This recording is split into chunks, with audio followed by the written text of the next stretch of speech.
Vamos continuar com a ajuda de Deus no livro de Esdras. Estamos no capítulo 7, né? Já falamos sobre o capítulo 7 de Esdras na última aula.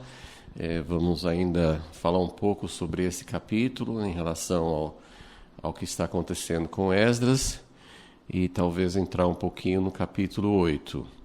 Estamos vendo esse segundo, seria assim, pelo menos o segundo registro bíblico de um retorno para Israel depois do cativeiro, sendo que esse tempo de Esdras, essa volta, esse retorno de Esdras para que estamos vendo agora, aconteceu 80, mais ou menos, né? 80 anos depois de Zorobabel. Quer dizer, Zorobabel e Josué, aquele primeiro retorno do exílio, foi depois de 70 anos de cativeiro. Agora, Esdras está voltando 80 anos depois do primeiro retorno, ou seja, 150 anos depois do início do cativeiro. Então, é um tempo bem depois, né, do primeiro retorno, é um grupo bem menor, e vimos que ele está preocupado agora não com a reconstrução da casa de Deus, que já tinha acontecido, né? Eles já tinham reconstruído o templo, mas ele, apesar de ser sacerdote, a preocupação dele, sim, ele tinha muito envolvimento com a casa de Deus, era algo muito importante para ele, mas o foco, o chamado dele era pela lei, pela restauração da lei. E essa restauração da lei só poderia acontecer com uma restauração, com um envolvimento maior do ministério sacerdotal. Não vai haver uma restauração da lei sem a restauração sacerdotal. Já tinha sacerdotes antes de Esdras voltar. Ele nem fala assim especificamente que ele estava preocupado com uma restauração sacerdotal, mas isso fica nas entrelinhas de que assim o chamado dele, a dedicação dele era algo que, de maneira geral, nós não vemos até mesmo antes do cativeiro, na história anterior. Não tem algumas menções, mas não tem esse foco de um ministério sacerdotal voltado para o ensino, para o estudo, para viver a lei de Deus. No cativeiro, como eles não tinham como oferecer sacrifícios, o foco era a lei. Então agora Esdras, ele foi criado na Babilônia. O templo já existia, já tinha sido reconstruído em Jerusalém, mas Esdras ainda estava na terra da Babilônia, e lá o foco do ministério dele tinha sido, né, como ele não estava perto do templo, o foco do ministério dele era o estudo da lei, e ele sentiu o chamado de Deus para voltar para Israel para ensinar a lei. Ele era um escriba, né?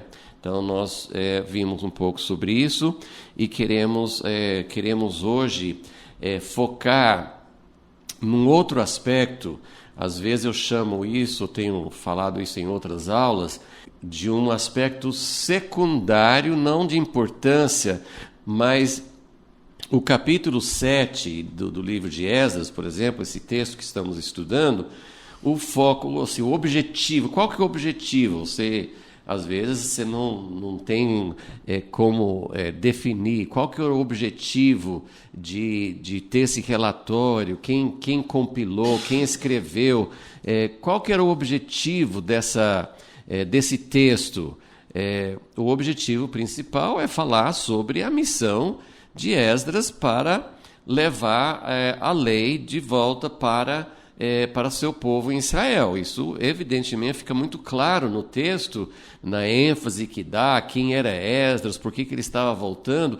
Fica muito claro que o objetivo central, o primeiro objetivo desse texto, e, portanto, deve ser o nosso primeiro objetivo em estudar o texto, é entender essa missão que Esdras tinha, essa função especial que ele recebeu de Deus de colocar a palavra escrita, né? A lei, ela não se refere só aos 10 mandamentos ou alguns mandamentos que Deus deu a Moisés, mas quando fala a lei, a Torá e todos os livros do Primeiro Testamento, nós estamos falando sobre a Bíblia, né? O que nós chamamos hoje a Bíblia, são as Escrituras, é a palavra escrita. Então, Esdras, ele, tudo indica, né? Isso não fala aqui na Bíblia, né? Mas tudo indica que ele foi muito importante na compilação de livros como Crônicas, os próprios livros de Esdras e Neemias, mas possivelmente Salmos, possivelmente assim, a compilação, a formatação do cânon da Bíblia, do Primeiro Testamento, pode ter sido, assim, a gente não sabe até que ponto, mas ele pode ter tido um papel muito importante em juntar os textos e realmente formar algo que é assim, no formato que nós temos hoje, né, da Bíblia. Agora, hoje eu quero falar um pouquinho sobre um assunto que eu chamaria de secundário, no sentido assim, não é o objetivo principal desse texto falar sobre isso, não é o objetivo principal, mas é algo que nos interessa bastante, que é, para cumprir a sua missão, para Esdras cumprir a sua missão, no capítulo 7, a primeira coisa que aparece, assim, ele era dedicado, ele estudava, ele era um escriba. Ele ajuntou um grupo e voltou para Israel. Isso é o resumo do que aconteceu, né, nos primeiros versículos do capítulo 7. E fala, por exemplo, assim, versículo 6, Esdras 7, 6. Este Esdras subiu de Babilônia, ele era escriba hábil na lei de Moisés, dada pelo Senhor Deus de Israel. O rei lhe deu tudo o que ele lhe pedira.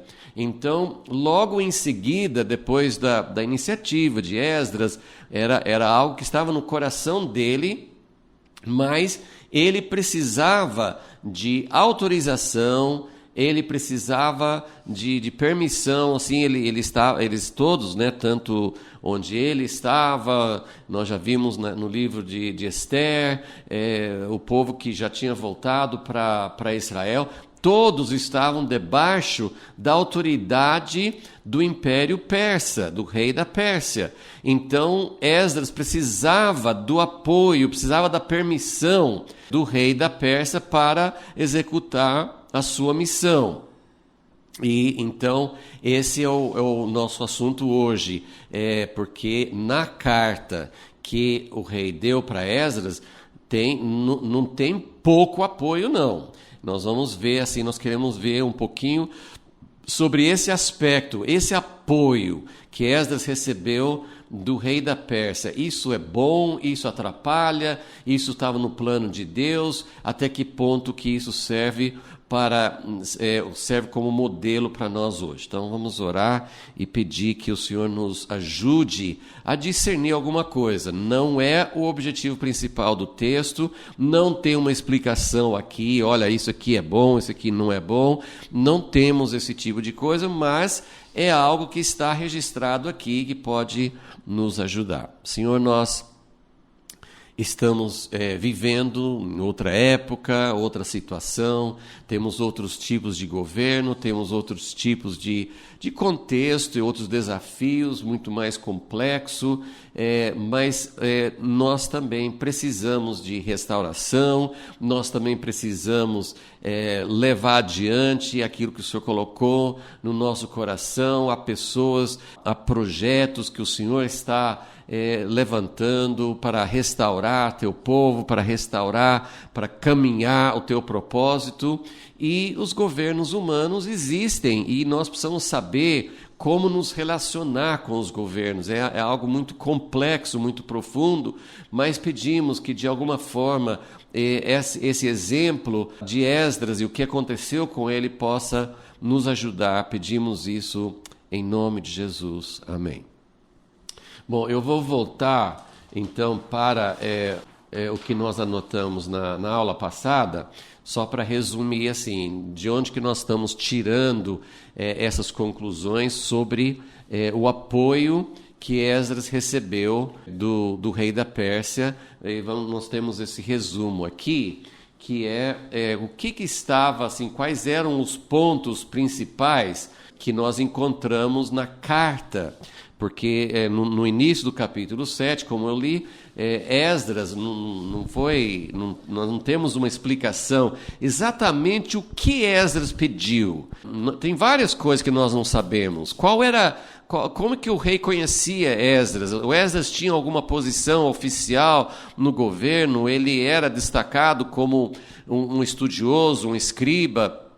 Mas tem várias coisas que nós não sabemos.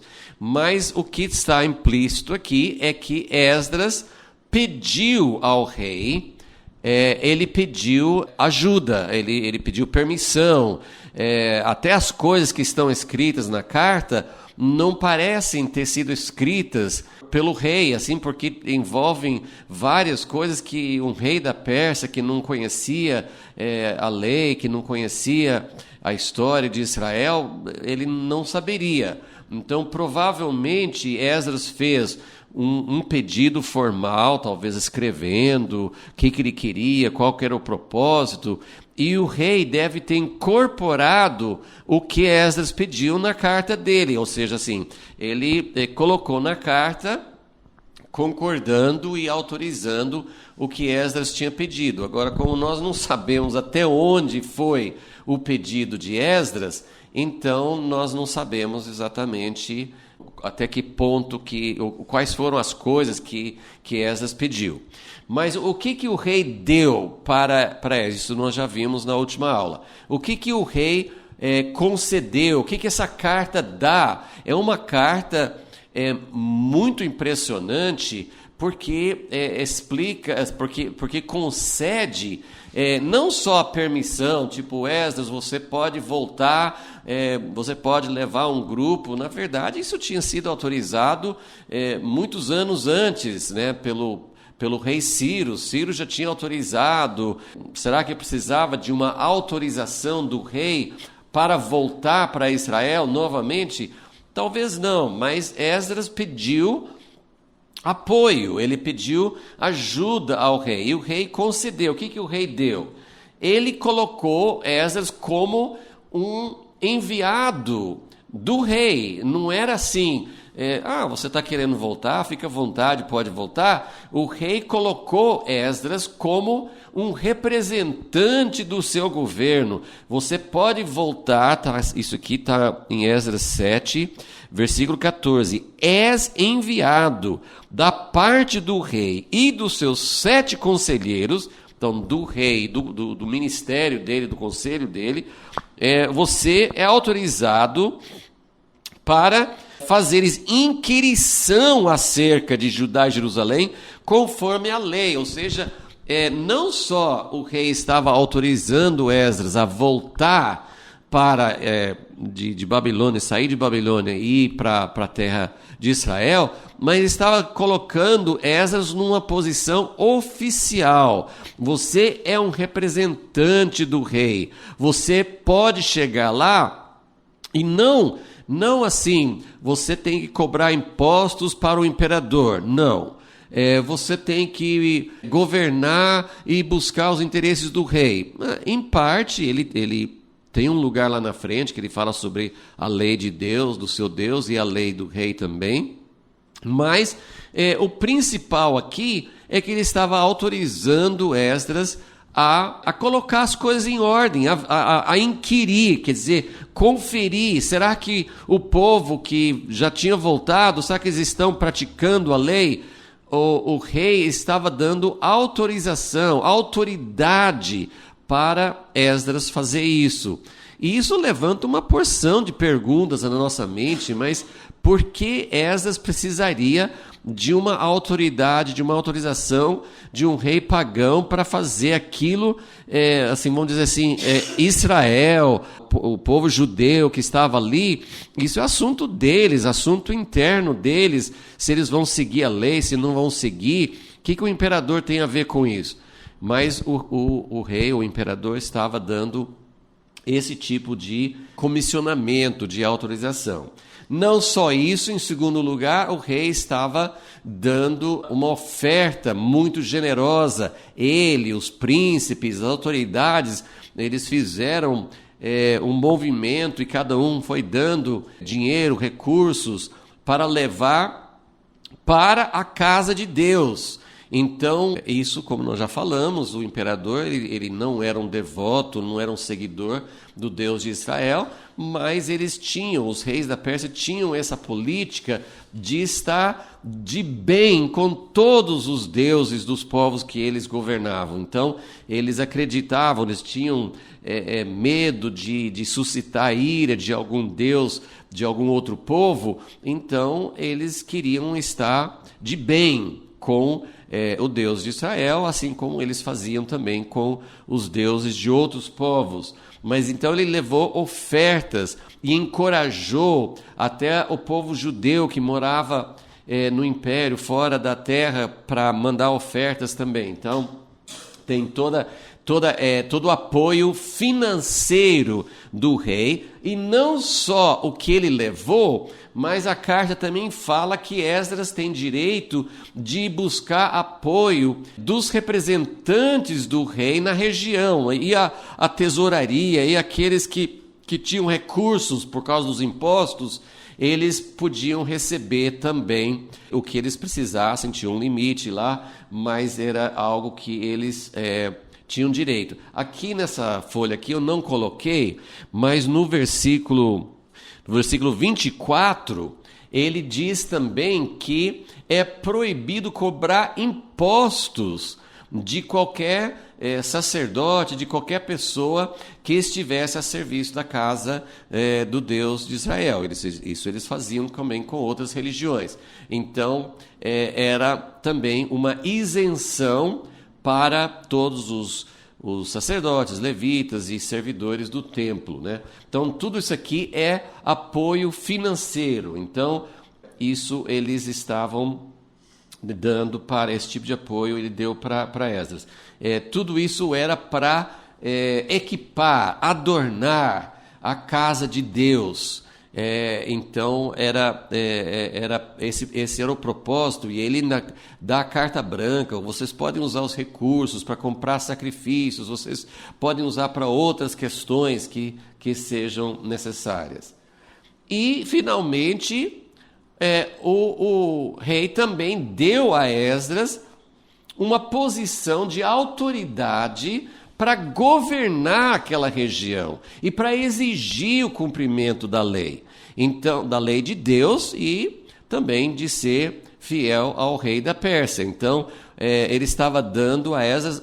Na verdade, nós não lemos se Esdras exerceu essa função. Depois, Neemias, sim, Neemias é chamado de governador. Zorobabel antes era considerado um governador, então já tinha essa relação, mas ele colocou Esdras como deu a Esdras um cargo, deu a ele a autoridade. Então são aspectos, não precisamos falar assim, mais sobre esses detalhes, né? Mas assim, eu quero fazer esse aqui é um assunto bem extenso, e evidentemente só quero, como não é o foco principal desse capítulo, desse relato em Esdras, eu não quero tomar muito tempo, mas é algo que chama bastante atenção. Então eu queria só fazer um pequeno resumo de algumas situações que o povo de Israel viveu, não só nessa época, só para a gente entender que nem sempre o povo de Israel esteve nessa posição de receber o apoio. Então, primeiro vamos ver quais eram as diversas situações. Esse aqui não é completo, né? Mas são algumas das situações que o povo de Israel viveu durante a sua história. Começando esse aqui também está no esboço que vocês têm aí. Mas a primeira situação que é um pouco diferente, porque eles não eram um povo ainda, foi quando Deus chamou Abraão para sair da sua terra, ele foi para Canaã, e ele não era ele e a família só, mas só que ele cresceu bastante, tinha servos e rebanhos, né? Assim, ele tinha, ele representava, ele não era uma pessoa sozinha vagando pela terra de Canaã. Então, mas Abraão, Isaque e Jacó, os 3 patriarcas, eles conviveram pacificamente, eles não se colocavam, eles não eram súditos, porque não tinha essa organização, não tinha países, não tinha governos centrais naquela época na terra de Canaã. Então, Abraão, Isaque e Jacó, eles conviveram com os filhos de Et, conviveram lá em Gerar, com aquele Abimeleque, eles conviveram com os povos que habitavam por ali, eles conviveram pacificamente. Abraão não mandava nos povos e os povos não mandavam nele. Abraão não tinha terra, né? Nenhum dos patriarcas compraram só um pequeno espaço para sepultar a esposa, mas assim, eles não tinham o domínio da terra, mas eles conviviam pacificamente. Então é uma situação bastante diferente. Hoje os judeus convivem não pacificamente, na verdade, assim, convivem pacificamente com alguns árabes dentro de Israel, mas como nós sabemos, tem muita inimizade, muito ódio e agora essa guerra, né? Mas isso foi o que aconteceu no tempo de Abraão. É uma situação um pouco atípica, mas agora aqui nós temos algumas situações que se repetem ao longo da história. Então, quando os descendentes, Jacó e sua família, seus filhos e netos, quando eles foram para o Egito, eles ficaram no Egito. Isso Deus tinha avisado para Abraão que ia acontecer. E nós até temos aqui, eu vou fazer uma conexão entre o ponto 2 e o ponto 5 aqui. Porque quando eles foram para o Egito, o que estava acontecendo? José, um dos filhos de Jacó, tinha sido elevado a uma posição de autoridade. Então José é um dos exemplos bíblicos de alguém do povo de Deus que participou de um governo secular, de um governo de uma outra nação. José ficou só abaixo do faraó, ele tinha autoridade, então ele participou do governo com autoridade. Ou seja, assim, ele não era só um funcionário, um membro do governo, ele era autoridade. O faraó deu tudo para ele. Ele podia fazer e desfazer, mandar e desmandar, ele tinha autoridade. Então isso é um exemplo de alguém que faz parte do povo de Deus e que não só recebeu apoio do governo, ele participou do governo. Então, isso é uma coisa assim bem interessante, não muito comum, né? Então, isso foi o primeiro aspecto, quando eles foram para o Egito. Agora, se você lembra da história, apesar de José ter uma posição de autoridade, os egípcios, eles se consideravam superiores à família de Jacó. Eles eram de Canaã, eles eram pastores, eles eram pessoas do campo. Os egípcios se consideravam cultos, superiores. Eles não comiam juntos, né? Tem tudo isso aí na história de José. Você pode ver no livro de Gênesis que eles foram morar lá, mas eles não se misturavam, e não era o propósito de Deus que o povo, que os descendentes de Jacó se assimilassem, se tornassem parte do Egito. Eles teriam perdido o seu chamamento. Então eles ficaram separados, eles foram bem aceitos por causa de José, mas eles foram discriminados, né? E o que aconteceu? Depois de um tempo, depois que José morreu, depois que Jacó morreu, aquela geração, surgiu um outro faraó, um outro governante do Egito, e ele teve outra atitude em relação ao povo hebreu, e aí eles entraram nesse número 2, que é opressão e escravidão. Então, essa é uma das relações que o povo de Deus tem com governos humanos. Hoje no século XXI, nós temos todos esses tipos de contextos, nós temos tudo em diferentes lugares. Nós temos lugares onde o governo apoia a igreja, onde o governo ajuda, onde o governo é favorável, onde o governo é amigável, mas nós temos muitos governos onde há opressão, há perseguição. Então, essa aqui é uma das situações que o povo de Deus vive, e foi de lá que Deus tirou o povo do Egito no tempo de Moisés. Mas nós também podemos, esse número 2, então, na história, ele aconteceu várias vezes. No esboço aqui eu coloquei alguns exemplos.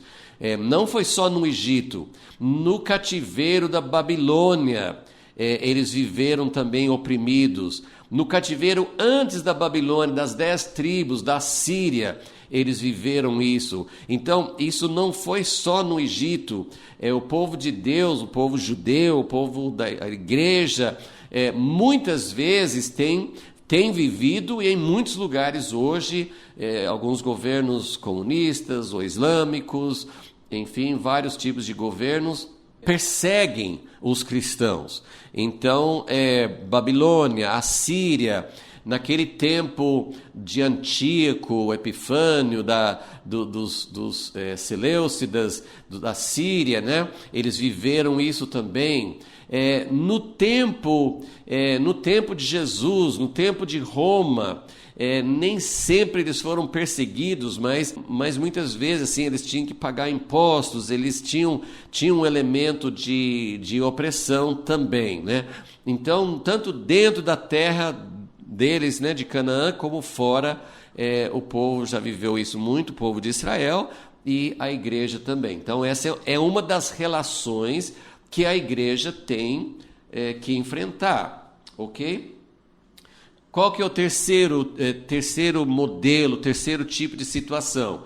É quando Israel teve autonomia, quando Israel entrou com Josué na Terra Prometida, e aí eles governavam a si mesmos. E isso mesmo lá oscilava, às vezes, no livro de Juízes, eles eram oprimidos, às vezes, por outros povos, mas houve vários períodos de tempo, e principalmente consumando com o rei Davi e Salomão, em que o povo governava a si mesmo, eles tinham autonomia, mas mesmo assim, nem sempre o governo, assim, se tratando de governo humano, até o rei Davi, o rei Salomão cometeram muitos erros como governantes mesmo. Então o governo humano é sempre uma coisa misturada, não é uma coisa pura, só o reino de Deus que vai ter um governo realmente puro. Mas uma das situações que o povo de Deus vive é essa de autonomia e governo próprio. Agora, número 4 é exatamente essa situação que estamos vendo com Esdras, que o povo de Israel, eles estavam saindo de um período, assim, já fazia tempo aqui, né? Mas quando acabou o cativeiro, quando acabou o período de cativeiro na Babilônia, então surgiu esse outro império, né? Essa outra potência que era a Pérsia, e o rei Ciro deu liberdade para eles. Então, eles saíram da opressão, saíram desse número 2 aqui, de estar debaixo de um governo opressivo, mas não tiveram autonomia. E o governo persa, de maneira geral, o governo persa era amigável, não só esse rei no tempo de Esdras, mas começa com Ciro, depois o rei Dario também foi amigável, tem o rei Xerxes, que foi ou Assuero, né, que foi o marido de Ester. Então nós temos vários reis da Pérsia que favoreciam, que faziam, permitiam, que davam liberdade, que ajudavam. E aqui nós temos esse exemplo em Esdras 7 de um rei que não só estava dando liberdade, mas estava dando bastante apoio. Então nós temos o apoio de governos amigáveis, e isso tem acontecido ao longo da história. É uma coisa misturada, né? Não é uma coisa 100%, mas nós temos os judeus que ficaram por muito tempo na Europa, algumas vezes com liberdade, outras vezes não. Hoje, né, os governos ocidentais da Inglaterra, dos Estados Unidos, da Europa Ocidental, muitas vezes dão apoio. Então nós temos, e pensando na igreja, estou fazendo aplicações meio rápido, espero que você consiga me acompanhar, mas o que eu estou querendo fazer é dar um panorama, porque quando nós falamos sobre a relação da igreja, ou de Israel, ou do povo de Deus com reinos humanos, nós temos muitas situações diferentes, não é tudo igual, não é um mesmo padrão. Nós temos situações muito diversas, né? Israel, por exemplo, hoje é um país autônomo, né? Eles têm o governo próprio, mas isso, durante a maior parte da história, não era assim. Então, agora nós estamos aqui com Esdras, com essa questão de apoio. Às vezes a igreja tem apoio dos seus governos respectivos, né? Nas Américas, na Europa, em vários lugares do mundo, a igreja pode contar com apoio. E é claro que aqui, no mundo de hoje, nós temos uma situação que não tinha naquela época, que hoje tem as democracias, onde as próprias pessoas podem eleger um governo. Isso não tinha antigamente. Então nós não temos um modelo sobre isso para mostrar, mas nós podemos encaixar essas situações e pensar no geral. Tem um ponto que eu não falei aqui. Então nós temos basicamente 3 tipos de situação, resumindo esses pontos aqui. A situação dos patriarcas não existe mais, esse tipo de convivência independente. Hoje tudo tem os territórios dos países e tudo, então é diferente. Então, ou nós temos autonomia e governo próprio, isso em termos da igreja não existe, né? Porque a igreja não é um governo de um país, mas em termos de Israel existe. Nós temos, em relação aos judeus ou à igreja, aos dois, nós temos situações de perseguição, de governos que proíbem, que perseguem, que oprimem, e nós temos situações de apoio, de governos amigáveis. Então, basicamente, nós temos essas 3 situações possíveis em relação à relação com governos.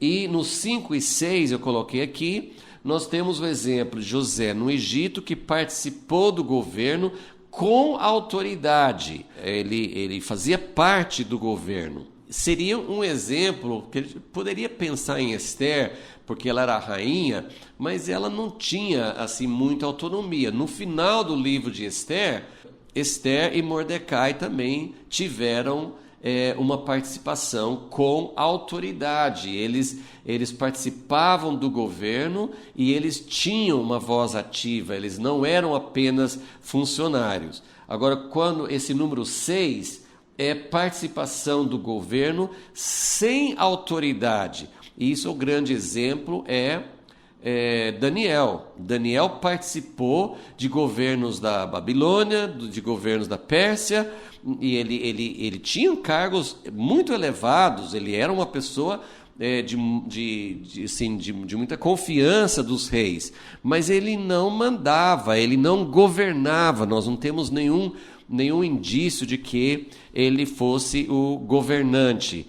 Podemos pensar em Neemias também, no próprio Esdras, que tiveram assim, receberam lugar de importância, né, até às vezes até de um governador debaixo do rei, mas não tinham assim, não eram, não estavam no pico, assim, no ponto máximo de autoridade, ok?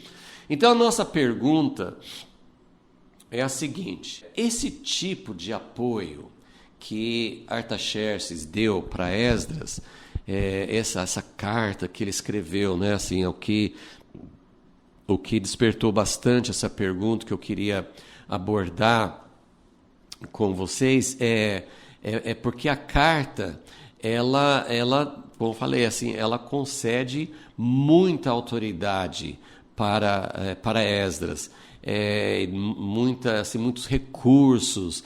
Então, é uma coisa assim, muito complexa a gente pensar.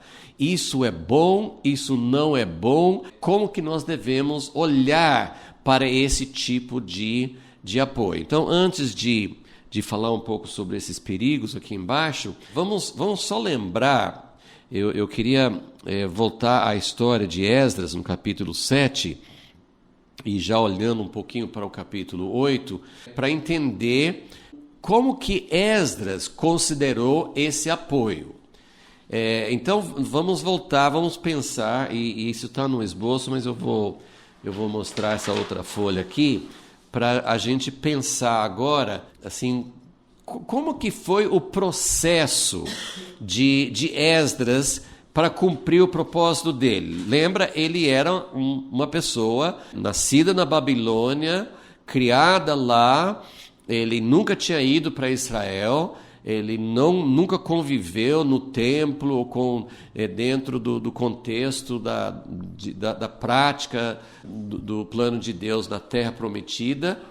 Mas nós não temos muita informação sobre ele, mas nós lemos que ele era uma pessoa instruída, então ele estudou bastante, talvez com apoio dos pais, talvez tinha algum tipo de escola, de treinamento, ou, né, pessoa que ajudou ele a estudar, não sei, não sabemos, mas ele era uma pessoa super dedicada. O que nós podemos entender do que nós lemos no capítulo 7 é que Esdras era uma pessoa dedicada. Antes de saber, Deus não apareceu para ele, que nós saibamos, né?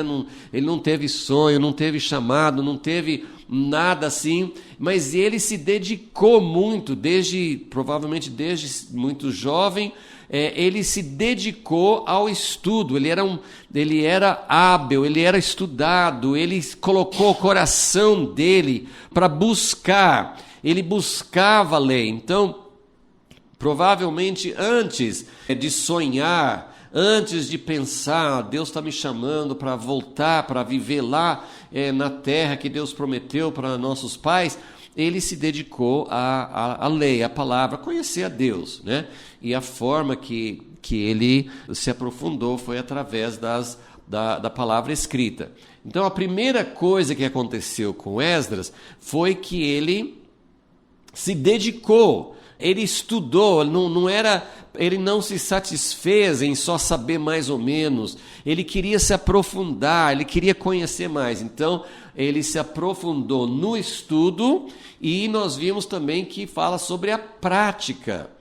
E tem uma coisa muito importante, porque os judeus já viveram, né, nessa época de Esdras, né, já fazia 150 anos, né, que eles estavam fora da terra. Mas depois de Jesus, eles ficaram, né, muitos até hoje estão espalhados por outros países, e mesmo em Israel não tem um templo.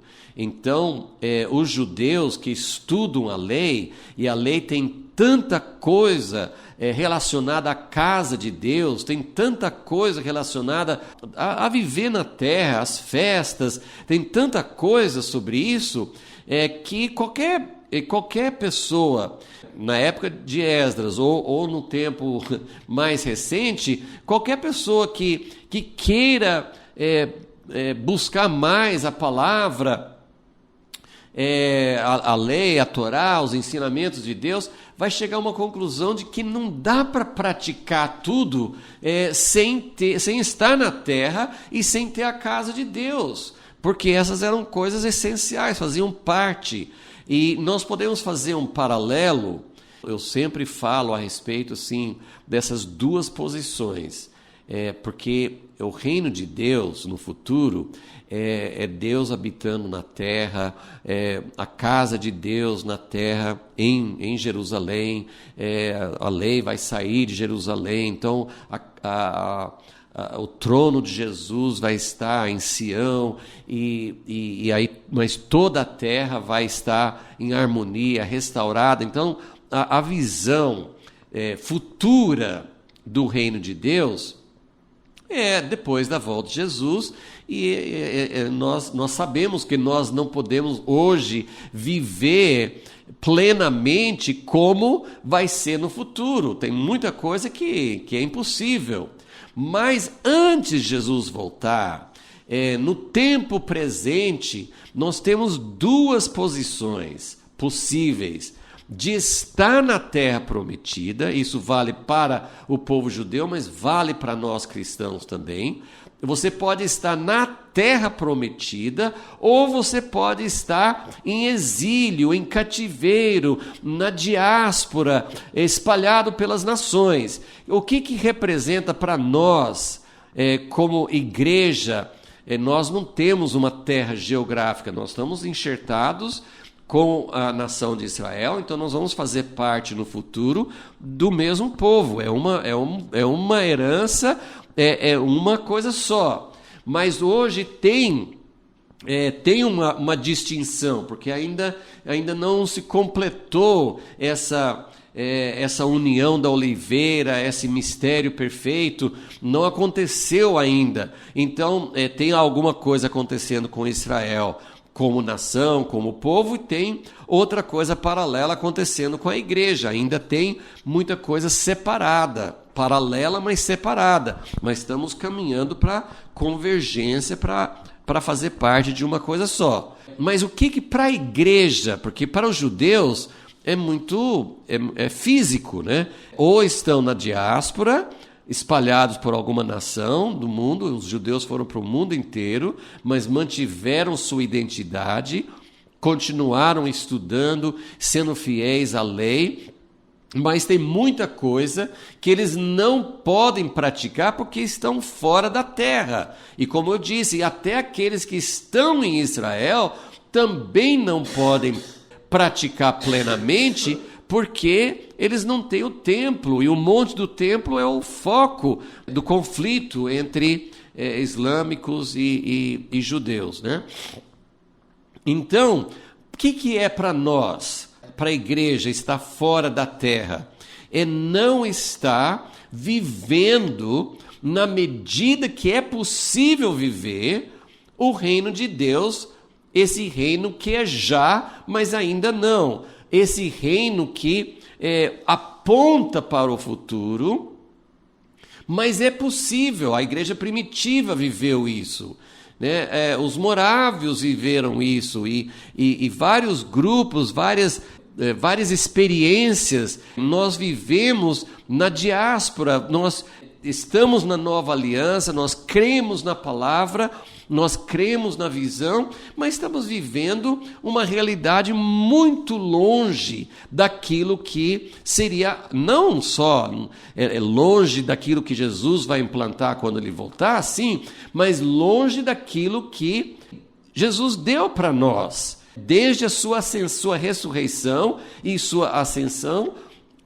a descida do Espírito Santo. Nós temos possibilidade, existe uma terra prometida que é possível viver, envolve comunidade, envolve estar realmente relacionado, viver uma experiência coletiva que aponte para o reino de Deus. Então, nós estamos vivendo muito longe disso. Então, essa seria a semelhança, né? Então, nessa situação de estar longe do verdadeiro governo de Deus, de estar longe da prática daquilo que Deus tem para nós, qual seria assim a nossa relação com governos humanos? Bom, vamos voltar aqui à vida de Esdras para a gente ver o que aconteceu com ele, para a gente tentar extrair daqui alguma coisa que nos ajude em saber até que ponto que nós podemos buscar receber o apoio de governos humanos sem nos contaminar. Porque claramente Esdras não se contaminou. Ele é um exemplo positivo. O que o rei deu para ele não virou a cabeça dele, não mudou a prática dele. Esdras não se corrompeu. Então, é um exemplo positivo. Daniel não se corrompeu. Então, vamos voltar a seguir esse processo que aconteceu na vida de Esdras. Então, ele começou com o estudo da lei, querendo praticar, mas não podendo praticar. Então, o que aconteceu? Isso é a minha dedução. O que aconteceu com um homem como Esdras, que estudou a lei e que se aprimorou e que se aprofundou e que ele amava, ele tinha paixão?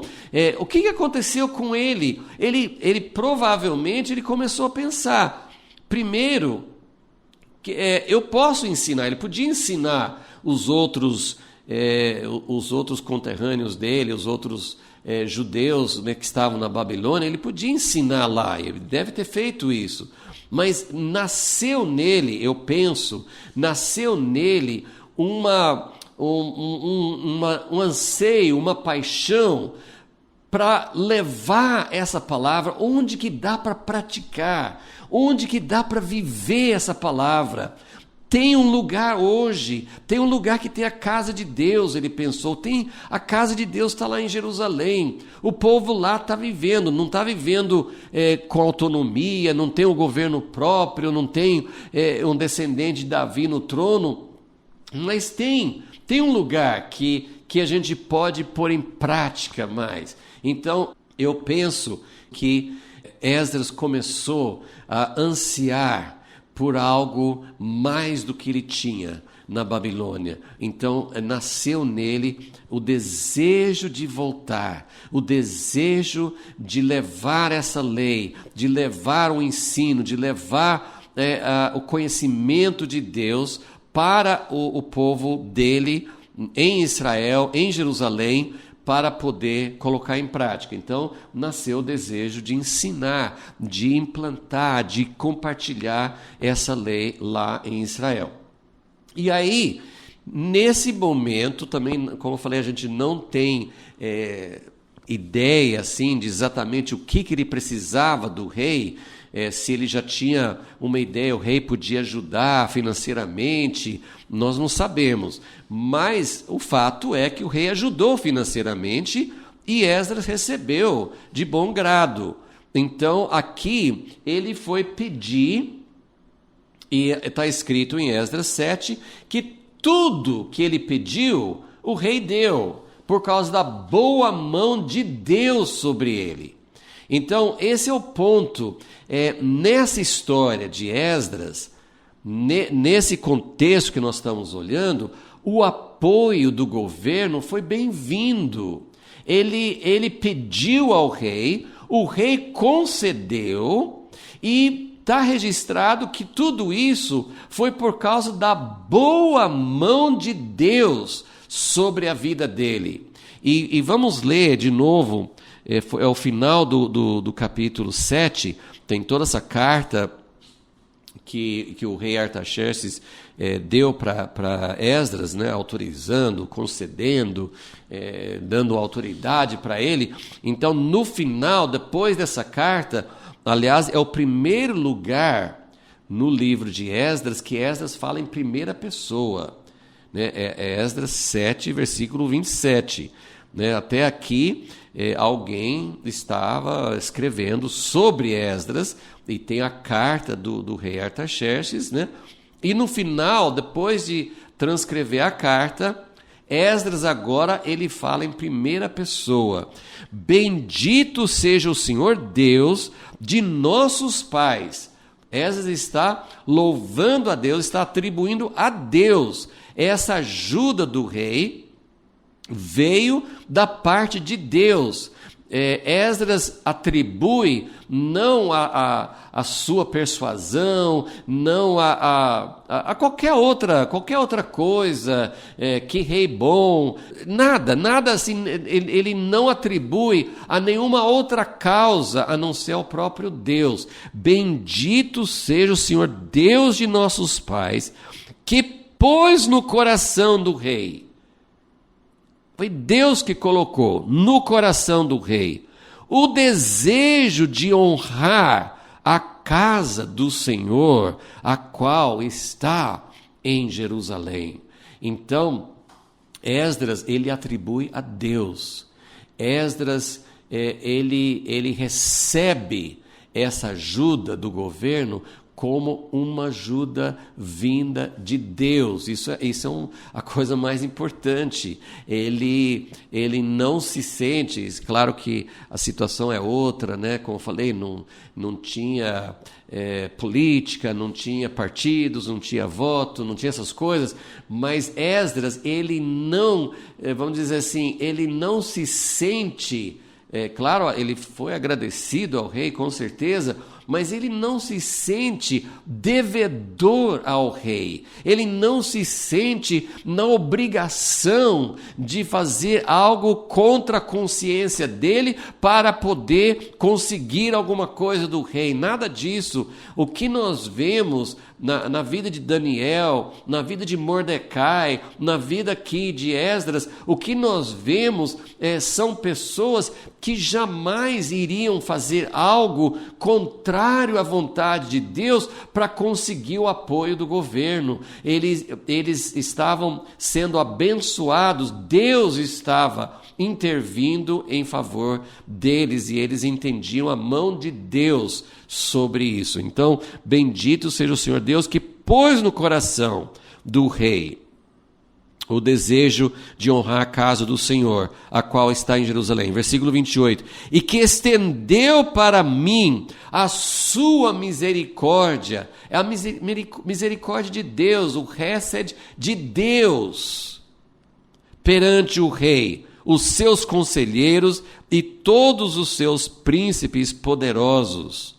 Visto que a boa mão do Senhor meu Deus, Esdras entende que, como eu já falei, que o apoio do governo, o apoio do rei, representava a mão de Deus. Então, visto que a boa mão do Senhor meu Deus estava sobre mim, animei-me e reuni alguns dos chefes de Israel para subirem comigo.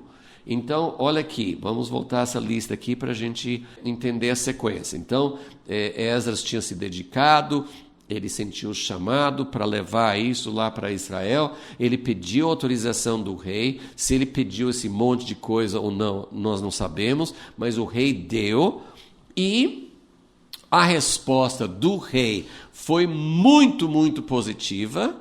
Então, Esdras entendeu que isso era uma resposta de Deus para ele, e a partir dessa resposta positiva, no versículo 28, ele fala, animei-me, eu senti que a mão de Deus estava sobre mim. Então, nesse ponto, Esdras, ele entendeu, Deus respondeu, Deus disse sim, Deus confirmou o que eu tinha proposto, o projeto que eu tinha proposto, que na verdade veio do próprio Deus. Então, essa resposta positiva do rei e do governo para Esdras foi uma coisa boa, ok?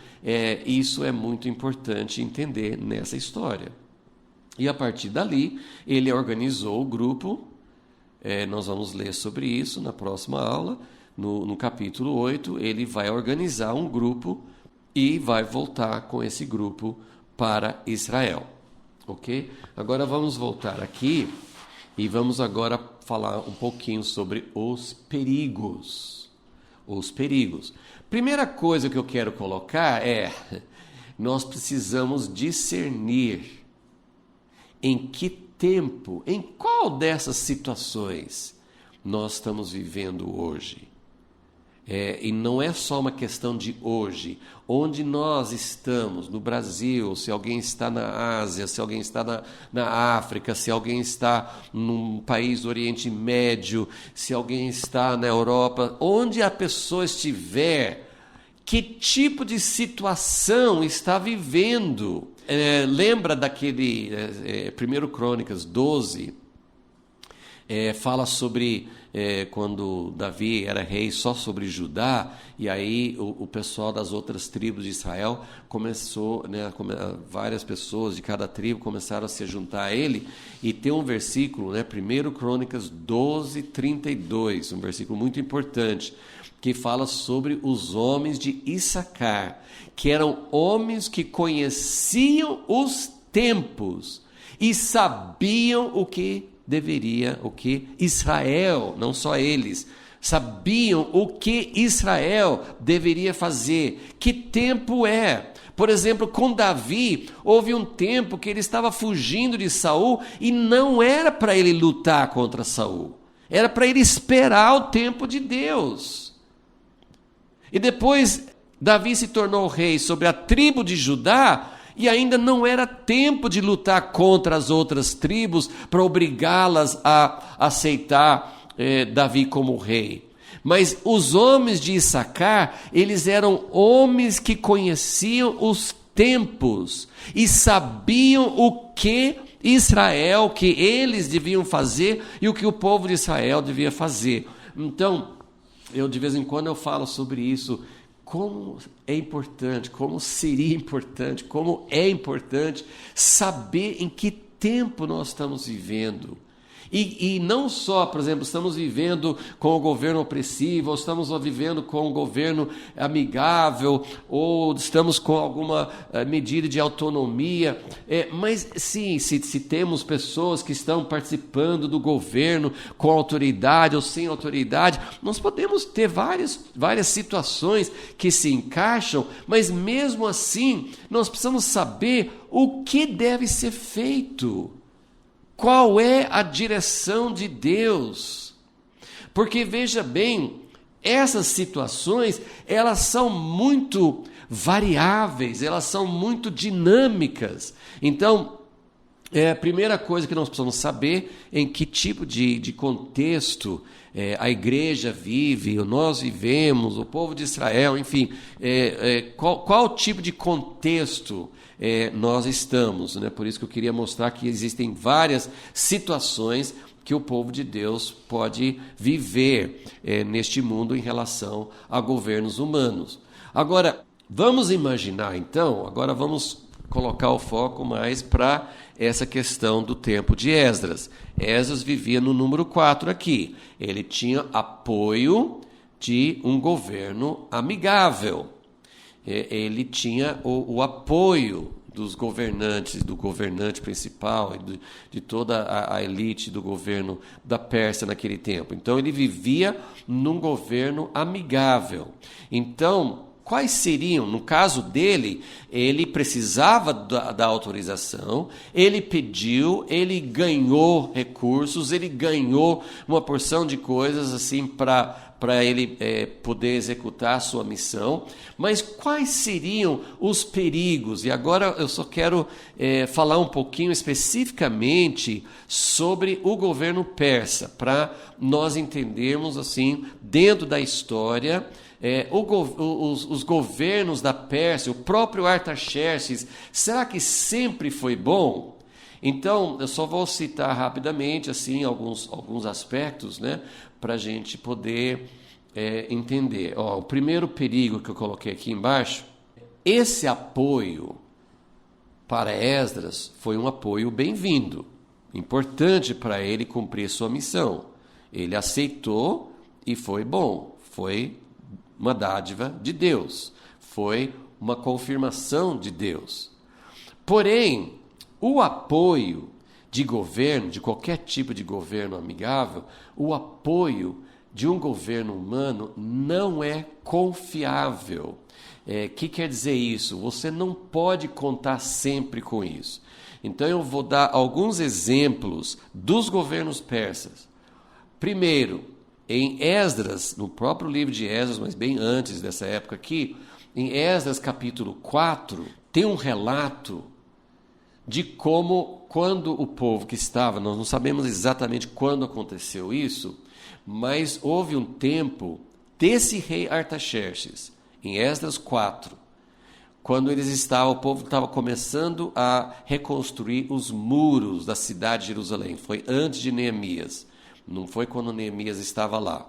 Mas eles começaram a reconstruir os muros, e os inimigos do povo judeu, eles escreveram uma carta para esse rei Artaxerxes, que está sendo tão bom para Esdras. Eles escreveram uma carta, assim: não deixe o povo judeu reconstruir os muros de Jerusalém, porque eles têm um histórico muito negativo, eles vão se rebelar. E Artaxerxes concordou com os inimigos. Então veja só como um mesmo rei, ele pode ser favorável, mas ele também pode ser desfavorável. Vamos pensar no livro de Esther. Aquele rei Assuero, que no fim ouviu Esther e foi favorável a Mordecai. Mas lembra como esse mesmo rei, ele chegou a entrar no esquema de Amã? Então, esses reis, eles não são confiáveis. Eles podem uma hora estar a favor, mas numa outra hora eles podem ser contra. Vamos voltar ao tempo do Egito, lá quando José do Egito foi lá, se tornou um homem de autoridade dentro do Egito e ajudou a governar e a salvar a sua própria família, o propósito de Deus no tempo da fome. Mas depois surgiu um outro rei que não quis saber daquele povo e que começou a oprimir. O que eu quero dizer com isso? Que nós jamais podemos colocar a nossa confiança em governos humanos. Esdras recebeu ajuda desse rei.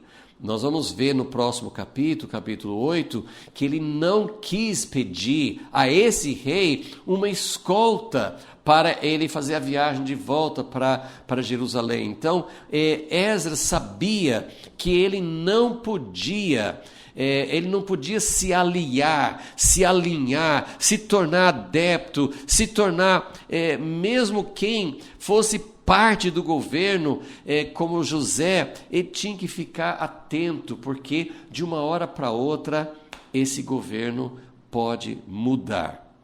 Então, esse é um grande alerta de que nossa confiança jamais pode ser depositada em qualquer tipo de governo humano. Não importa, a gente já viu exemplos disso nos Estados Unidos, estamos vendo, tem na Europa, tem muitos exemplos de governantes bons, de governantes tementes a Deus, mas de repente o próprio governante que teoricamente um convertido ou alguém que faz parte da igreja, já vimos exemplos da igreja governando na Idade Média e de repente se torna um governo opressor. Então, governos humanos, ainda que pareçam ser do nosso lado, esses governos podem mudar de uma hora para outra, porque fazem parte de um sistema. E aí, eu só queria pegar rapidamente no livro de Daniel. Lembra que Daniel recebeu revelações a respeito dos impérios. Ele estava no império da Babilônia. Então vamos ver. Eu só queria mostrar que esse império persa, que era tão favorável assim, nós temos vários exemplos vários momentos, né? O rei Ciro, o rei Dario, o rei Xerxes, marido de Esther, agora o rei Artaxerxes. Tem vários exemplos de reis que ajudaram o povo de Israel. Mas olha como Daniel viu quem é o Império Persa. Isso é muito importante para a gente ter discernimento, que está aqui, ó. Apoio ao governo é infidelidade a Deus.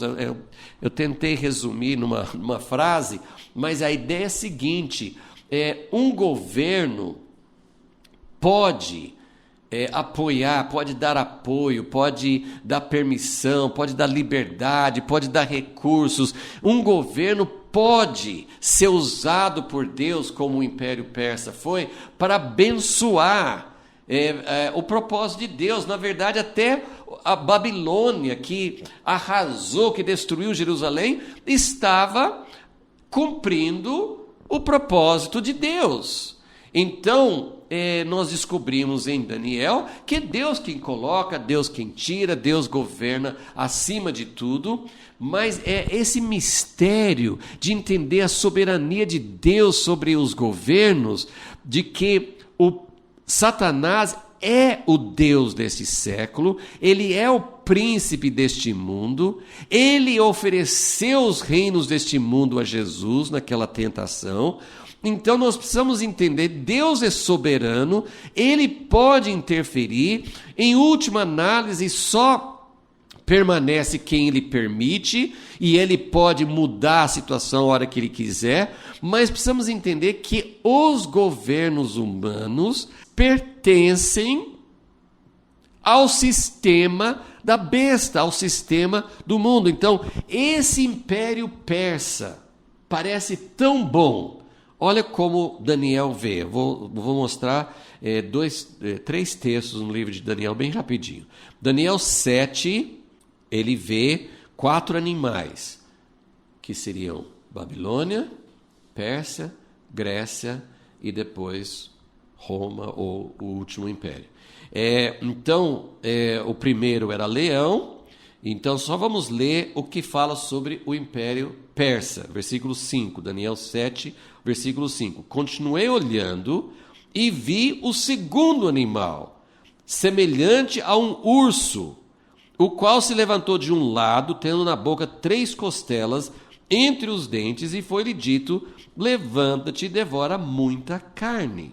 Então, o governo persa é esse império que devora a carne, que oprime, que faz parte dessa sequência de governos que não fazem parte do reino de Deus. Isso que eu queria enfatizar. Daniel 8, ele tem uma visão mais específica de Pérsia com Grécia.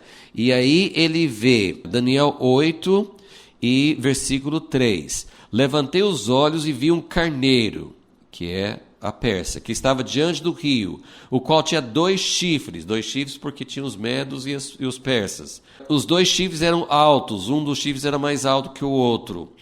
Versículo 4, vi que o carneiro dava amarradas para o ocidente, para o norte, para o sul.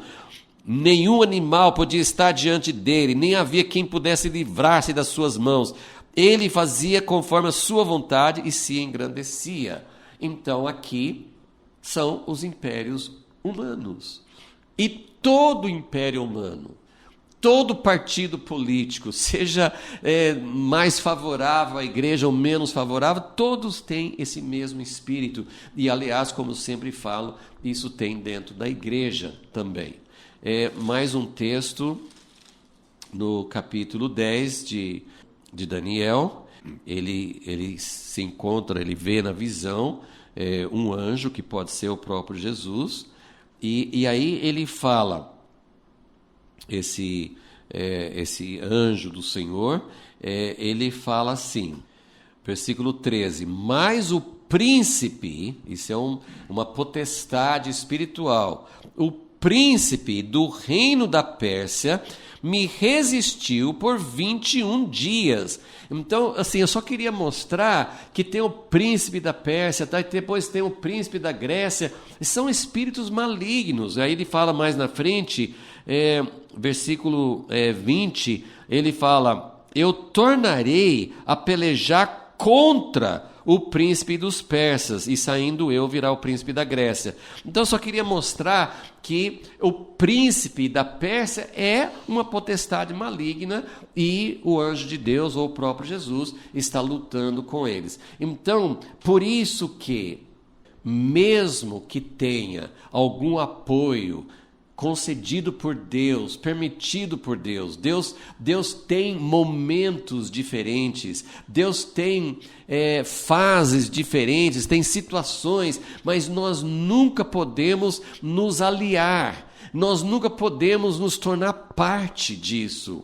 Então, Esdras, Daniel, mesmo assim, no caso de Mordecai, ou Esdras, ou Neemias, eles tinham que andar uma corda muito bamba, muito tênue, para entender que eles poderiam ter um papel lá dentro, eles poderiam ou participar de alguma forma, ou eles poderiam receber algum apoio, mas o apoio era dado por Deus e jamais poderiam se aliar, porque no mesmo instante em que, assim, muito próximo, né, assim, de um momento de apoio, aquele governo pode virar contra. Um outro exemplo de um governante que era a favor de Daniel foi o rei Dario, em Daniel 6. Ele gostava de Daniel, mas ele atendeu a um pedido que proibisse orar para qualquer pessoa,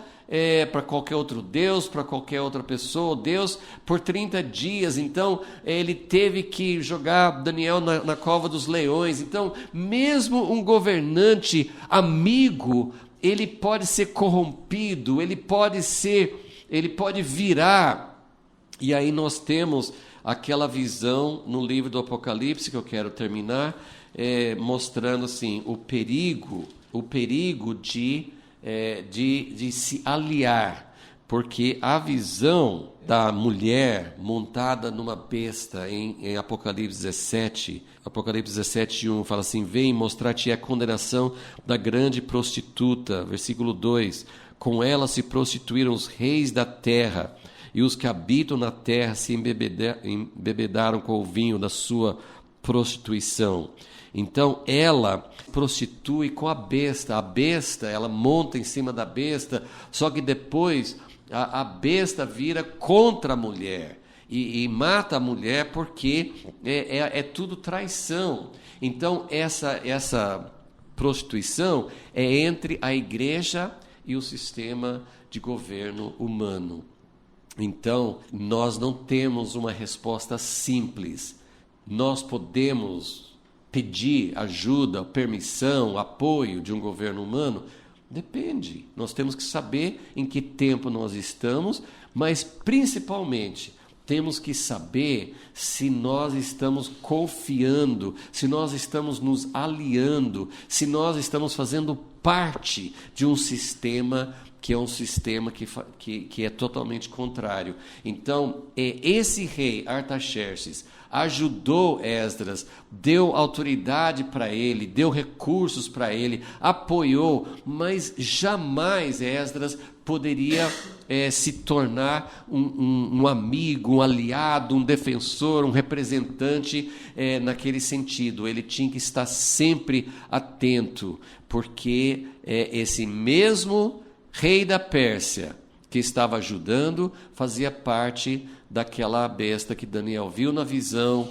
Tinha um príncipe da Pérsia lutando contra os propósitos de Deus, e tem o perigo de ter uma aliança espúria, uma aliança errada entre o povo de Deus e os governos deste mundo. Então é um campo minado, é uma situação muito difícil, muito perigosa, mas há momentos em que Deus vai usar governos para abrir o caminho e para abençoar os seus propósitos. Há outros momentos em que esses mesmos governos vão virar contra os propósitos de Deus, vão se rebelar, vão fazer parte daqueles que se opõem a Deus. Que Deus nos ajude e que nós possamos ter discernimento e entender a profundidade, a complexidade de tudo isso. Senhor, não somos suficientes para isso, não somos puros, mas pedimos que o Senhor trate não só conosco, com a igreja, com o teu povo.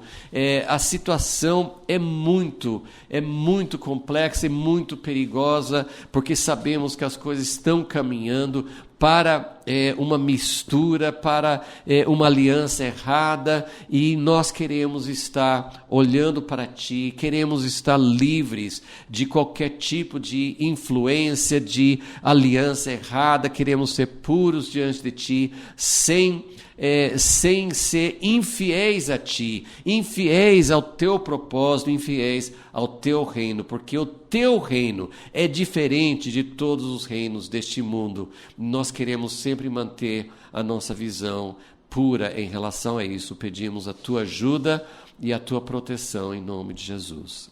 Amém.